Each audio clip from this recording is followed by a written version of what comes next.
taga Pilipinas. Kaya inaanyayaan po namin kayo kung ang ating dating presidente Erap Estrada na-impeach o na people's power dahil lang sa weteng money. Pero ito, bilyong-bilyong pondo ng ating gobyerno, ilabas ang bilyong-bilyong na pondo! ninanakaw lang nila. Tama na! Tama na! Sobra na! Mag-resign ka na! Yun! Ilabas ang pondo sa flood control! Ito po ay panawagan na natin sa taong bayan na tumindig na po tayo. Tumindig po tayo sa katotohanan at ito po tinayuan na ni VP Sara. Inumpisahan na. Diyos na nga ang gumagawa at pinamumuka sa atin kung gaano karampat ang korupsyon. Tingnan nyo ho, lahat ng proyekto na pinondohan ng bilyong-bilyong piso, lahat po ay ampaw. Kaya kami po sa mga dumadaan po rito, apektado po kayo, nagbabayad po kayo ng buwis, buwan-buwan bawas po sa inyo para matigil na po ang korupsyon at ang rampant na pagnanakaw at kawalang-hiyaan ng administrasyong Marcos. Magkaisa na po tayo. Huwag po natin hayaan na lalo tayong lalapastanganan ng mga walang hiyang Marcos pong ito. So sana po umpisahan natin ang pagkakaisa. Simulan uli natin ang ating laging ipinaglalaban para sa bayan. Kaya nananawagan kami sa mga taong may malasakit sa kapwa at may malasakit sa kanyang bayan. Sama-sama ho tayo rito. Ito na ho ang hinihintay natin. Hinihintay natin na may tumindig na leader sa atin. Nakita nyo naman yung interview ng ating VP kung gaano kawalang hiya ang administrasyon po ito. So muli, bayan ko, magkaisa na tayo, alang-alang sa mga mahal natin sa ating pamilya at sa bayan po natin. Ako rin po ay nananawagan sa ating pong mga pahayagan, ang ating pong mga media, ilabas naman po ninyo ang katotohanan. Huwag naman po ang pagsisikil ng ating freedom of expression at katotohanan. Sa pagkakataon pong ito, samahan natin ang ating Vice Presidente na ibinuwis niya ang lahat para lang matigil at mahinto na ang korupsyon at kawalang-hiyaan ng Marcos administration. Magandang gabi. Hindi tayo aalis dito hanggang walang nangyayari sa ating mga hinanaing. Palakpakan po natin si Tatay Rani Ludebeca. Narinig po natin ang kanyang damdamin na pinahayag sa atin ngayon. Kaya po kung meron pa po ilan dyan na gusto po maghatid ng kanilang mga saloobin, lumapit lang po kayo. Oo. Okay, at antayin lang po natin yung ilan pa na po pwede po maghayag. Kaya po gamitin po natin yung power po ng ating social media at tri-media para po may palaganap ang ating hinanaing sa layunin po natin na tayo po ay magkaroon ng kasaganahan at kapayapaan. Kayo ba ay nagsasawa na sa kahirapan? Gusto nyo na sila lang ba nag-enjoy sa kayamanan ng ating bansa? Tulong-tulong tayo, iparamdam sa kanila na tama na, sobra ng kahirapan ito. Dapat natin naman bigyan ng halaga.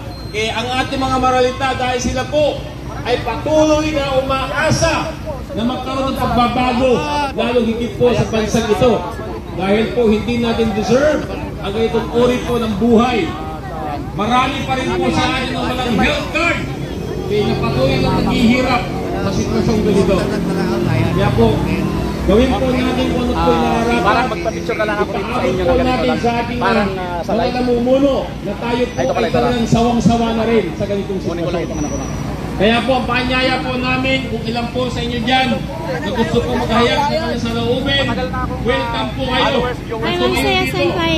Para po marinig namin ang inyong mensahe, hindi lang po para sa amin, kundi para po sa mga taong nag-aantay na ng tama at totoong pagbabago para naman tayo po makaramdam ng ginhawa dahil sobrang kahirapan na po ang ating Nakuha, nararamdaman sis, sa yung ating kung ano yan.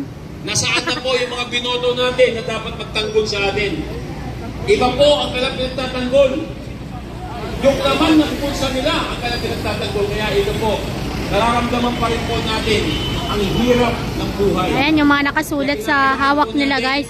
Ipinapakita nila sa mga motorista na dumadaan dito.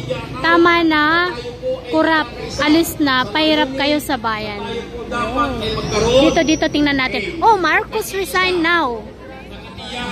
Marcos resign now. Tatay noon, BBM ngayon, pahirap sa bayan.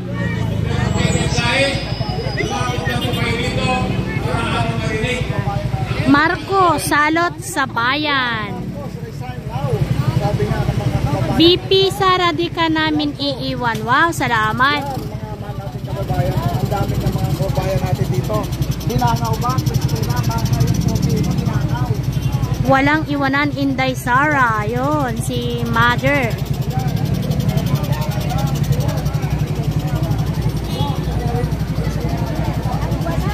Tama na, kurap. Talagang kurap, guys. Bilyon-bilyon yung ninanakaw sa kaban ng bayan.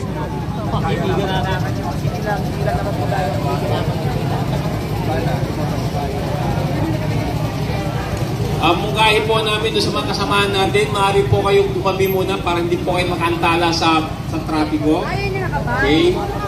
Huwag po tayo maging sagabal kasi lalong higit po baka meron po silang ipapasok ng pasyente. Tabi, sir. Okay? Kaya kinakailangan po tumabi po tayo, gumilid po tayo.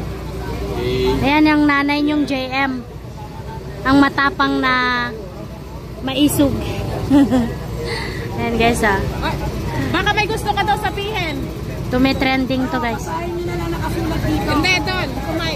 Basahin nyo na lang nakasulat dito. Ito, ginagaway.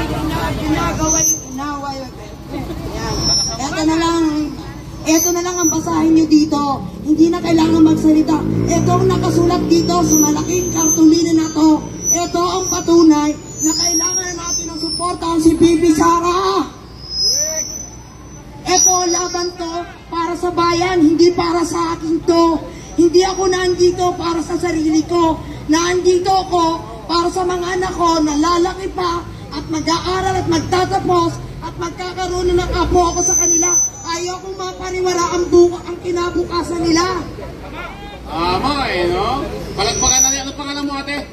JM Vlogs mo, kailan pa tayo magsasalita kung wala na, lubok na ang Pilipinas? Na alam naman natin na ang talagang administrasyon na to walang ginagawa para sa taong bayan. Ang kanilang pinaglilingkuran ay ang mga oligarko na mayayaman negosyante, ewan ko, gusto ko magbura talaga. Yan ang loading natin.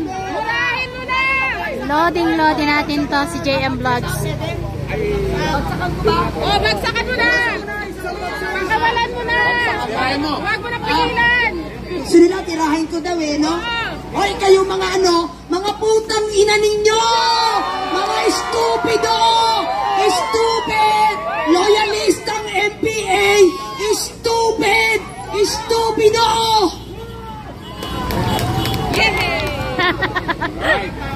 Ano komento mo kay Franz Castro?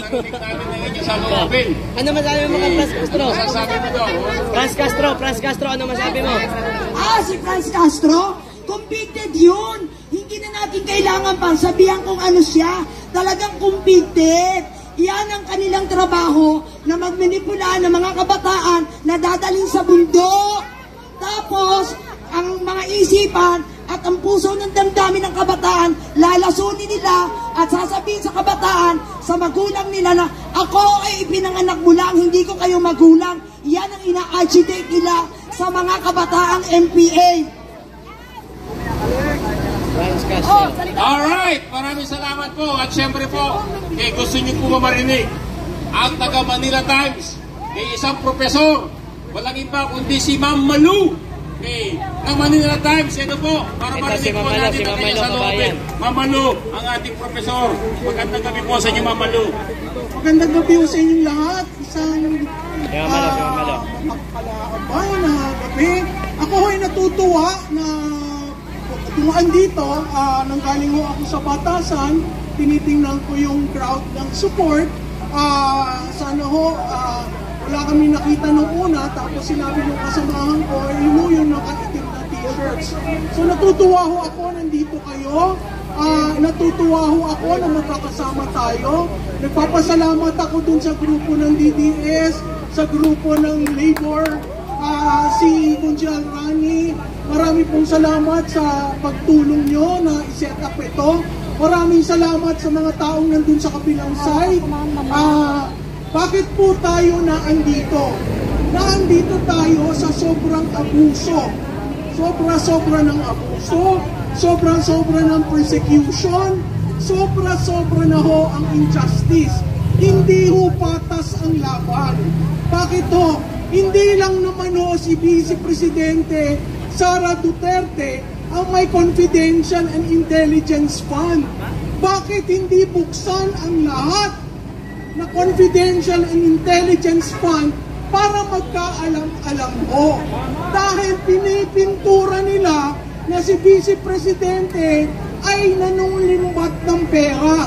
Wala pa hong ebidensya dahil yan ay nasa COA pa lang. Yun hong sinasabi nilang si Mary Grace Piatos. Isinama ho yan sa mga dokumentong binigay ng COA sa House. Wala ho Mary Grace Piatos. Yun ho ay ginawa. 3 pangalan ang isinama doon sa mga dokumentong binigay sa House of Representatives at pinagdududahan. Bakit ho hindi kailangang ibukas ang Confidential and Intelligence Fund? Dahil hindi pa ho tapos ang pag-audit. In-audit sila, mayroong sinasabi na notice of disallowance. Pag notice of disallowance, so parang bumili kayo sa tindahan, walang resibo yung itlog, walang resibo yung mantika. So tatanungin kayo, saan mo ginamit ito? So hindi pa ho natatapos yung prosesong yon. Hanggang Pebrero ho, next year, yung prosesong yon. So, yung ginawa kay Attorney Lopez, kaibigan po si Laika, ay maling-mali. Dahil umuwi siya galing Los Angeles, humarap siya sa committee. Nagsalita siya. Sinabi niya yung alam. Bakit pipilitin kung wala siyang personal knowledge? Kung kayo ba tinanong, nakita mo ba kung sinong kumuha nito? Ang sasagot mo hindi dahil wala ka doon. Yun ho ang personal knowledge. Pangalawa, sinagot niya magmula alas 10 hanggang 5 o'clock, isa-isa ang mga questions ng mga kongresista. Naging magalang siya, naging diretso siya sa pananalita, wala siyang binabastos. So ano ang nabastos daw ang Kongreso? Yun daw hong sulat na binasa niya. Ang bawat ahensya ho ng gobyerno may karapatang sumulat sa another ahensya para sabihin ang kanilang posisyon. Hindi ho yun pine-question ang COA. Sinasabi lamang nila kung ano ang posisyon ng Office of the Vice President. Ano ho ang ginawa? Hindi ho ba nag-cite for contempt? Ano ho ang contemptuous sa sinabi niya? Hindi niya dinuro ang kongresista, hindi